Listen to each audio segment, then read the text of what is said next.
Mic check, 1 2 1 2. Hello everyone, my name is Saneski, and for the last 3.5 months, maybe closer to 4, I have been watching Studio Ghibli movies on a regular basis, and just recently I managed to finish the studio's filmography. So believe it or not, but The Boy and the Heron was actually the first Ghibli movie that I saw. Even then, when it came out, like, it initially went under my radar because I only had this very abstract picture of the studio. But then two of my friends recommended it to me, and I kind of realized that, oh wait, these aren't actually like purely children's films. So yeah, I picked another friend of mine and we went to see it, and we both enjoyed it. Especially I was impressed by like the animation quality and the soundtrack by Joe Hisaishi. So, you know, that was the catalyst. Our cinema, or local cinema, had this campaign, you could say, where they would show once a week each Miyazaki film that he made with Ghibli, so Lupin III was excluded. But this was a great chance for me, and probably for many others, after, you know, The Boy and the Heron, to watch the classics, get to experience them, you know, on the big screen with a great audio and whatnot. So that has kind of been my hobby for the last 3 months. Each Wednesday evening going to cinemas.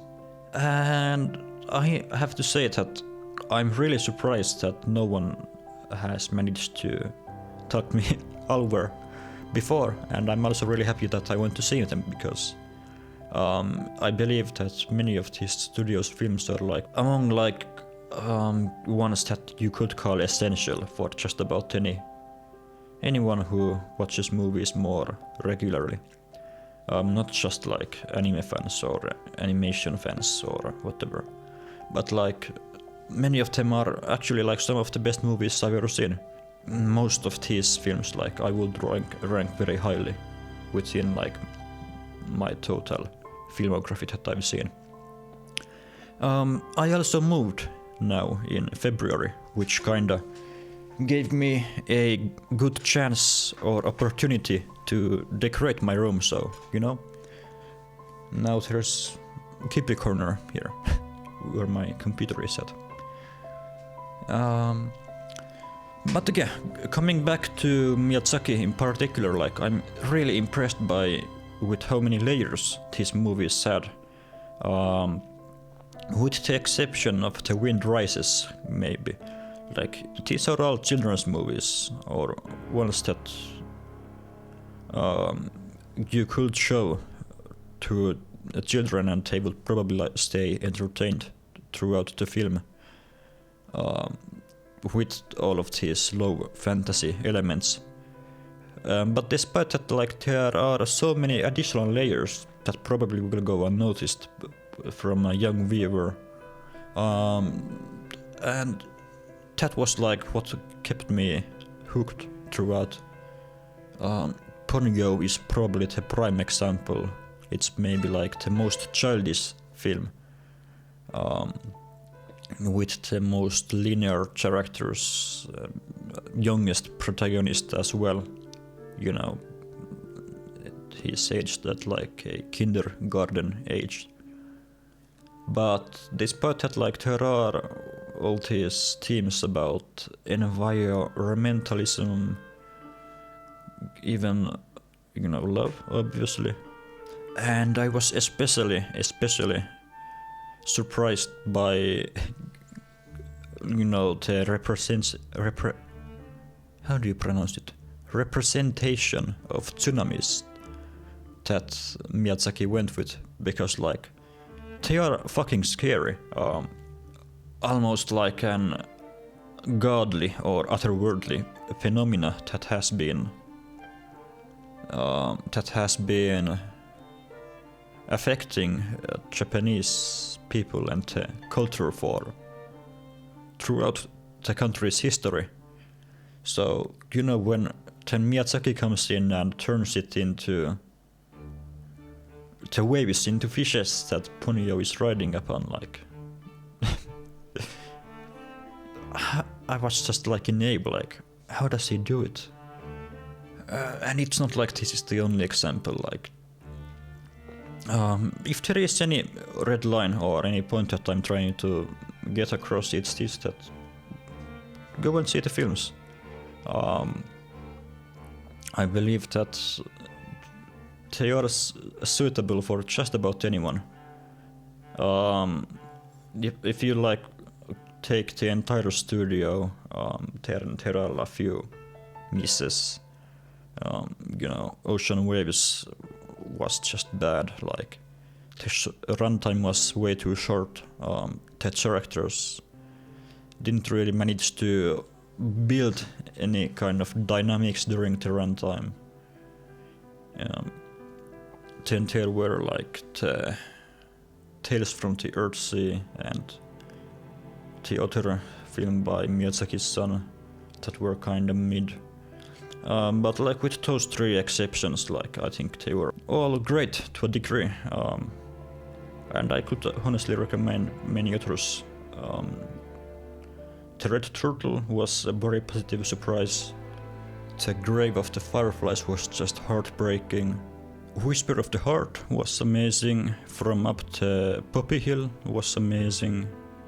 And then there were many like great ones or good ones, but those ones I wouldn't even call like necessary anymore.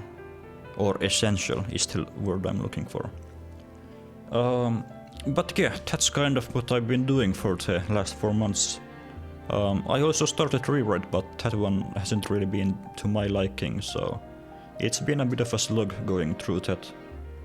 I finished 2 routes so far, but I think they both suffer largely from like the overall setting. You know, the story is built around these opposing factions, and I just thought that the plot was dumb, like nonsensical even. So I haven't exactly rushed my way through it, and it will probably still take quite some time for me to finish it. But after that I'm planning to start Umineko, which I have high hopes for since, you know, Higurashi was a really great series, so that I really enjoyed, so that should be interesting. Maybe I'll manage to do some content around that. I also have been planning for quite some time, you know, this visual novel music analysis video. But that one would take quite a bit of effort, and right now musically I'm just focused on this album that I'm making with a few of my friends, so the priority isn't exactly very high, but that might still come out eventually. I have it planned out for the most part, just need to actually do it. But yeah, that's it. This is a bit of a brief one, more of maybe an update than anything else. Thanks for watching, I suppose. If there are, by the way, any other like essential animes, movies, maybe not series so much, I'm generally not too interested in those, since I prefer novels as like a long form medium. But if there are any other essential movies, you know, from Japan anime, like please let me know, because I'm definitely lacking like in my common sense when it comes to those. But yeah, thanks for watching, and I'll see you in the next one.